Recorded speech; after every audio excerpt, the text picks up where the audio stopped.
Mode d'emploi vous est présenté par la région Haute-Normandie.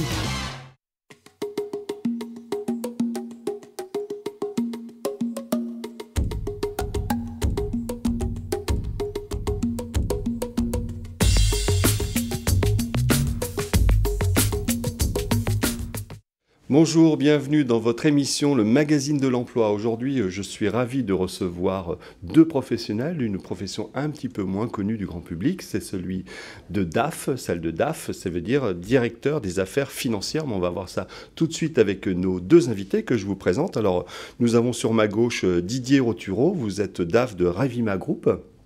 Oui. Et puis de l'autre côté, Guillaume Leroy, DAF de Le Gallé. Bonjour. Mais ce n'est pas un débat, nous allons découvrir ensemble vos professions. Alors, ce que je vous propose peut-être avant d'aller au cœur du métier de DAF, de peut-être découvrir vos entreprises. Alors, Monsieur Leroy, parlez-nous de votre entreprise. Donc, Le Gallé, qu'est-ce que vous faites comme type d'activité chez Le Gallé? Alors déjà, vous venez de Caen, je vous remercie d'avoir fait le déplacement jusque nous. Tout à fait, donc Le Gallé, une entreprise plus que centenaire puisqu'elle vient de fêter ses 125 ans dans le modèle de la distribution aux professionnels de produits de quincaillerie et plus récemment de plomberie. On a fait une extension de gamme il y a 3 bonnes années maintenant. Donc aujourd'hui, c'est 800 personnes, dont 500 sur l'agglomération de Caen, pour un chiffre d'affaires de 180 millions d'euros, 45 000 clients actifs tous les ans et 600 fournisseurs qui génèrent effectivement beaucoup de volume, comme vous pouvez, entre guillemets, l'imaginer. Ouais. Alors, plomberie, on imagine tous ce que c'est, hein, les robinets, les tuyaux, les joints. Exactement. La quincaillerie, précisez-nous un petit peu plus. Alors, la quincaillerie, c'est notre métier de base, hein, et c'est tout ce qui équipe, entre guillemets, c'est tout ce qui est autour de l'équipement de la porte et de la fenêtre. Voilà, donc on va retrouver des charnières, le béquillage, plus communément appelé les poignées de porte. Oui. Et donc à ce niveau-là, comment dire, on est dans le cœur de métier.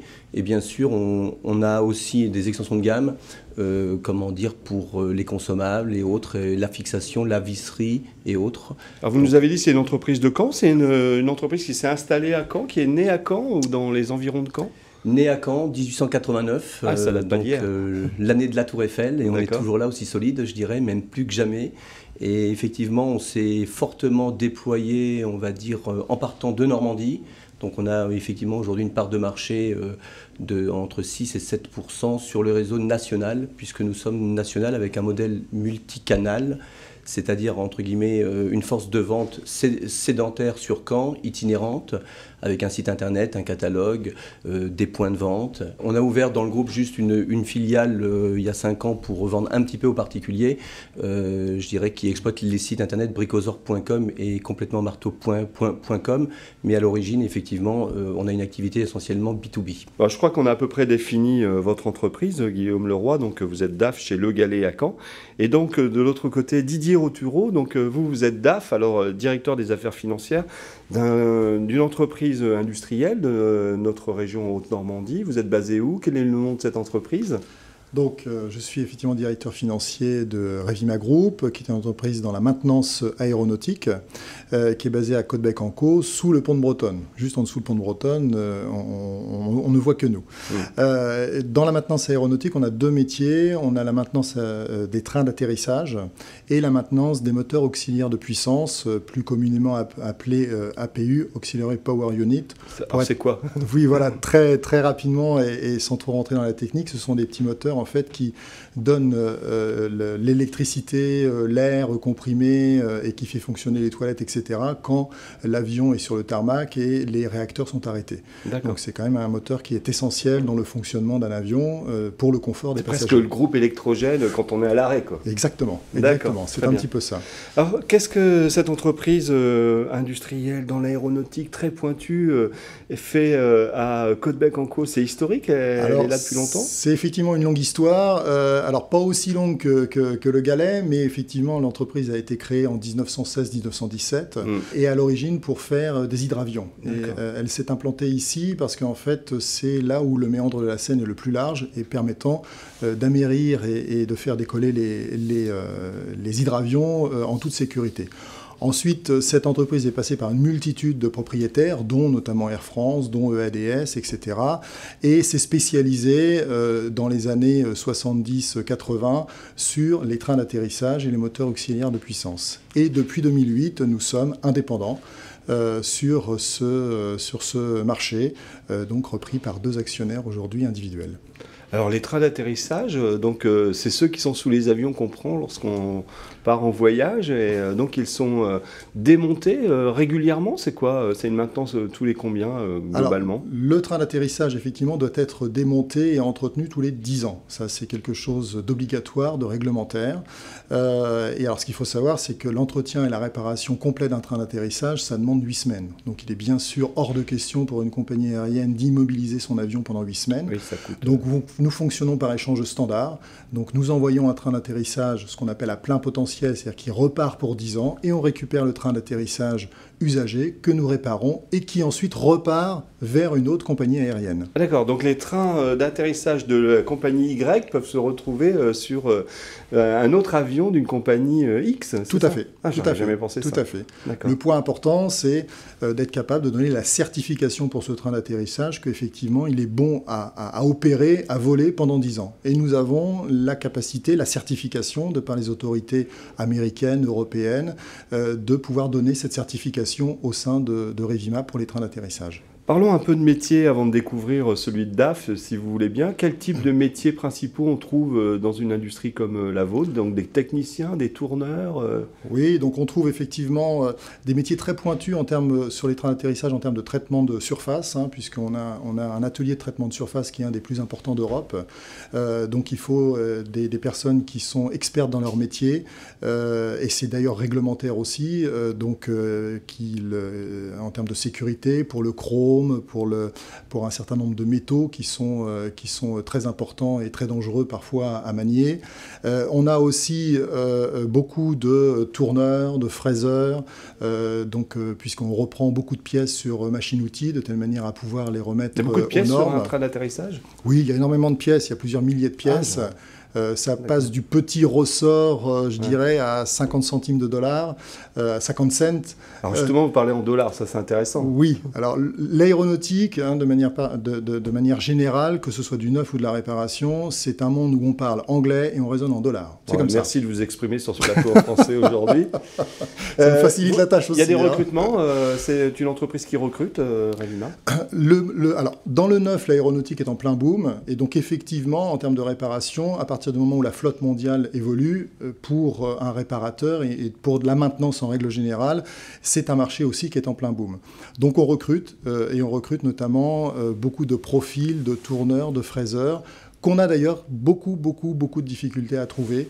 Aujourd'hui, il y a un manque cruel de ce genre de qualification, pas forcément en Normandie, en France de manière générale. Très bien. Et chez Le Gallet, il y a du recrutement aussi?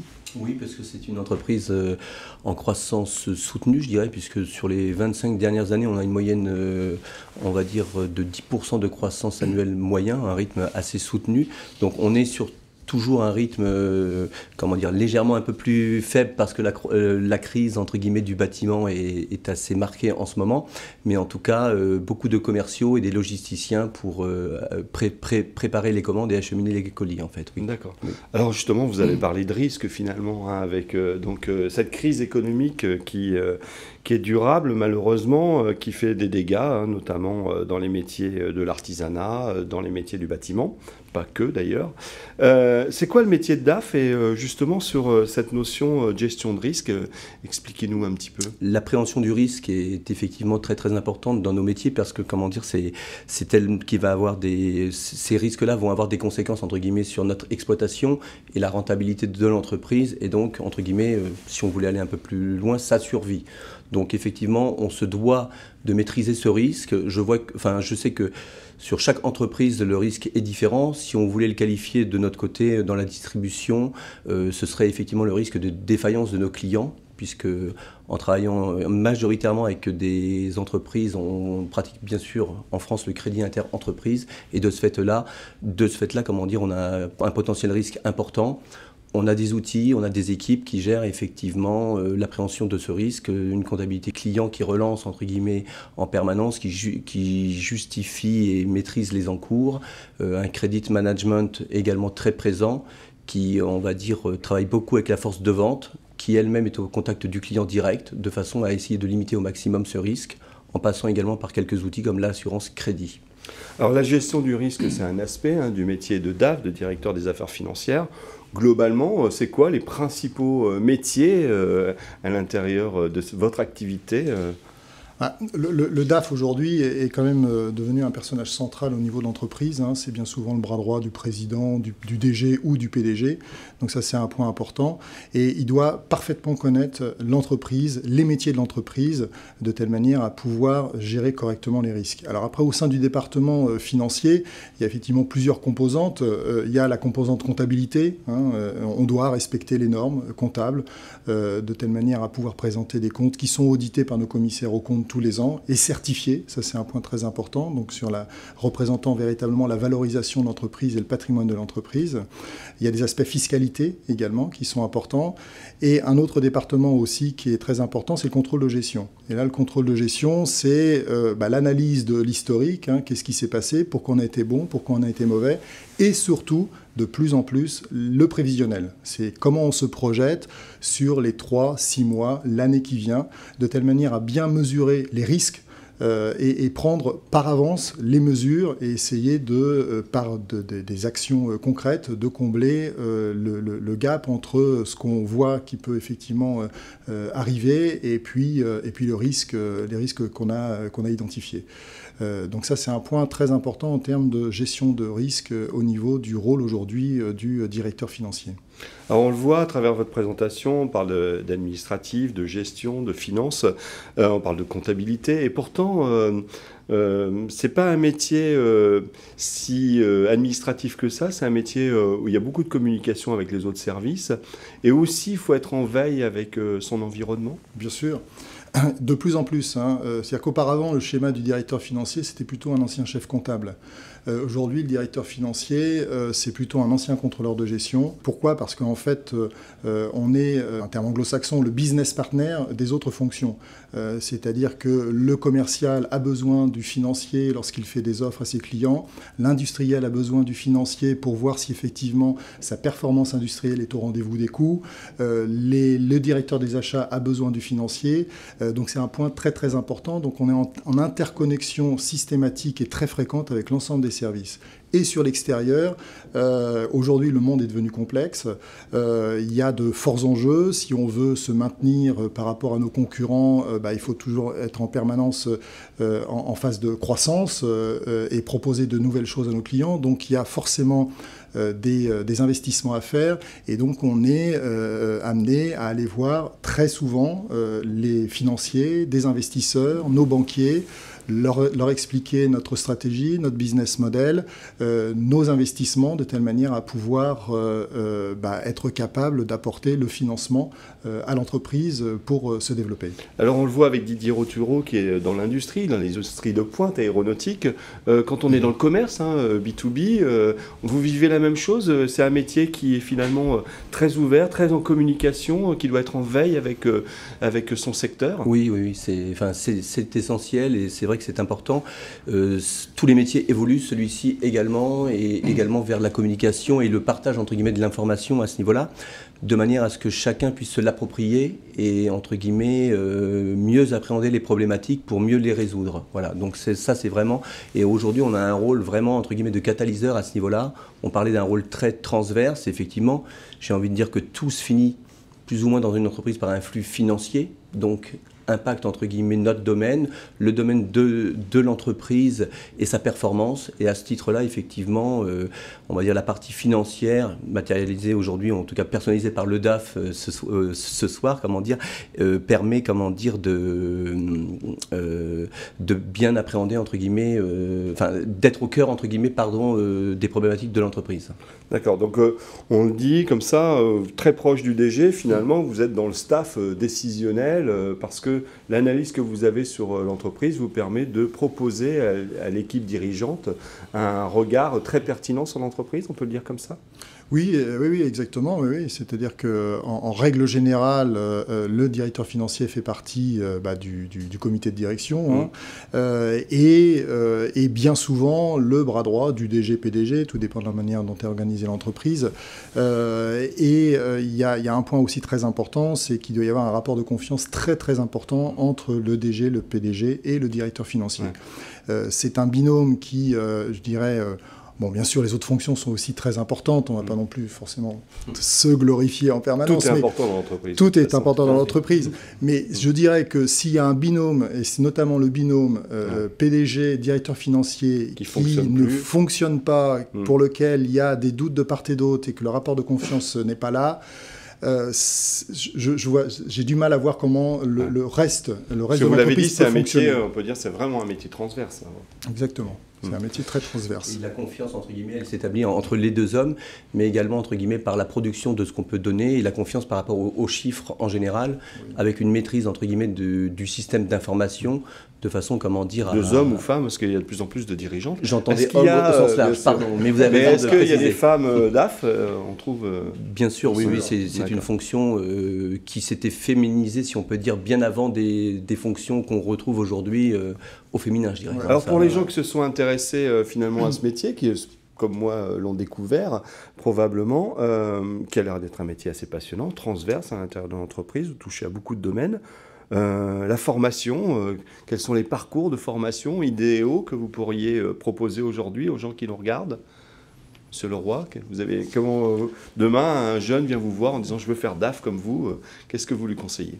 Alors il y aura plusieurs étapes, je dirais, parce qu'effectivement il faut acquérir un peu d'expérience avant, je dirais, de pouvoir postuler à ces postes-là. Mais en tout cas, les premières étapes vont être effectivement de s'orienter vers les métiers financiers de l'entreprise. Et on en a parlé tout à l'heure, le contrôle de gestion semble être aujourd'hui, on va dire, une piste de lancement plus qu'intéressante, qui permet de connaître, entre guillemets, l'entreprise dans tous ses rouages et qui permet un peu de prendre de la hauteur et de savoir, on va dire, avec un esprit d'analyse et de synthèse, de bien appréhender, entre guillemets, les différents enjeux de l'entreprise. Ouais. On ne peut pas être DAF en sortant de l'école. Non. Non. À mon sens, non, on ne peut pas être DAF en sortant de l'école. Il faut quand même un tant soit peu d'expérience en termes de contrôle de gestion, de management d'équipe aussi. Il ne faut pas oublier qu'un DAF, moi personnellement, je passe 80% de mon temps à manager mon équipe. Donc être manager comme ça on ne l'apprend pas à l'école, clairement. Il y a des recettes, il y a effectivement des règles et tout, mais après... Les écoles de commerce, par exemple, c'est une bonne formation pour être un jour DAF? C'est une bonne formation, oui, c'est une très bonne formation, à condition d'avoir un bon socle quand même de départ en termes de contrôle de gestion et également de comptabilité. Le DAF n'a pas besoin d'être un expert en comptabilité. Il n'en demeure pas moins qu'il faut quand même savoir un peu comment ça fonctionne. C'est quand même la matière première, je dirais. En fait, la matière première. Effectivement, si on pouvait paraphraser un peu. En études universitaires, donc quels sont les cycles qu'on devrait aborder peut-être pour un jour être DAF avec un peu d'expérience? Alors, je dirais qu'il y a des cycles, entre guillemets, de master de finance d'entreprise qui permettent effectivement de bien appréhender toutes ces problématiques et, on va dire, de s'ouvrir, entre guillemets, ce parcours, en sachant qu'effectivement, il faut bien compter, je dirais, une petite quinzaine d'années, entre guillemets, de travail un peu plus opérationnel dans un premier temps, quoi. Alors vous êtes rentré en contact avec la chaîne normande par votre association, la DFCG Normandie. Alors c'est une association qui est nationale, mais qui a aussi son association au niveau local. Et là, vous étiez en anticipation, parce que vous m'avez dit tout à l'heure, effectivement, que c'était directement la Normandie. Bravo. Ah oui. À quoi ça sert d'avoir une association DFCG Normandie ? Alors, la DFCG Normandie, donc effectivement, est présente à Caen, Rouen et Le Havre, donc on était précurseurs dans ce domaine-là. Aujourd'hui, c'est... Où est la capitale de la DFCG Normandie? Il n'y a pas de capitale. Alors, vous avez résolu un problème sérieux, bravo. De temps en temps, on fait des manifestations à Honfleur, donc alors peut-être que Honfleur serait la capitale demain. Mais non, plus sérieusement, donc c'est une association qui regroupe à peu près 80 directeurs financiers, contrôleurs de gestion également au sein de la Normandie. Et vraiment, l'objectif, c'est de se constituer un réseau de telle manière à pouvoir échanger entre directeurs financiers sur des problématiques qu'on peut avoir, qu'on rencontre dans nos métiers, dans nos entreprises, des problématiques de financement, des problématiques comptables, des problématiques fiscales.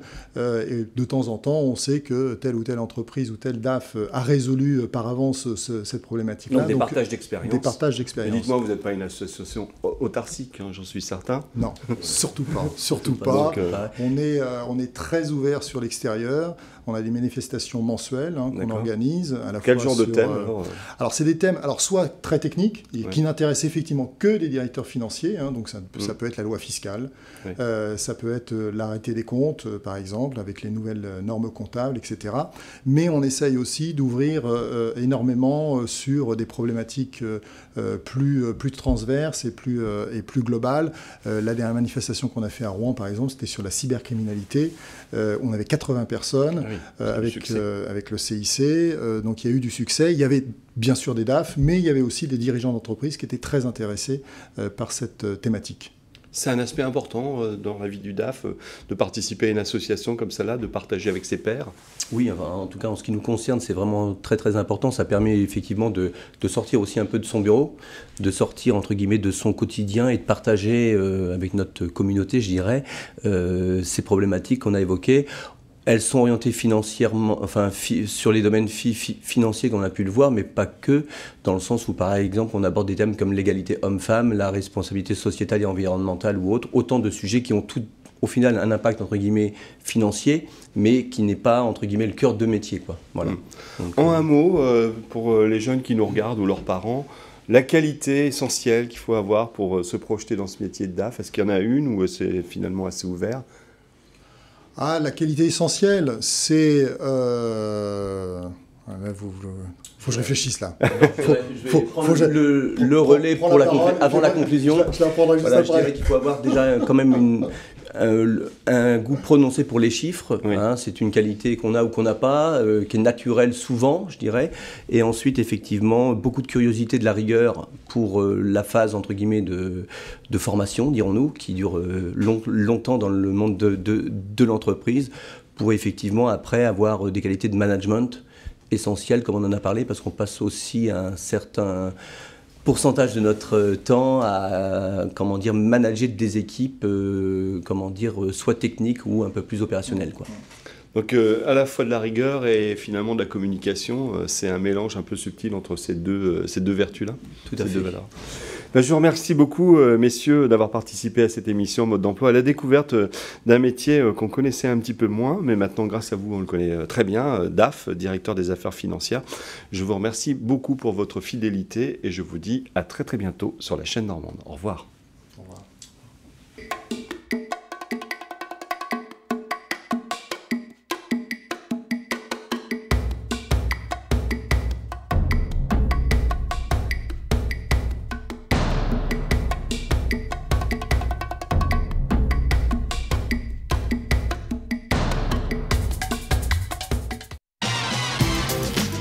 Mode d'emploi vous a été présenté par la région Haute-Normandie.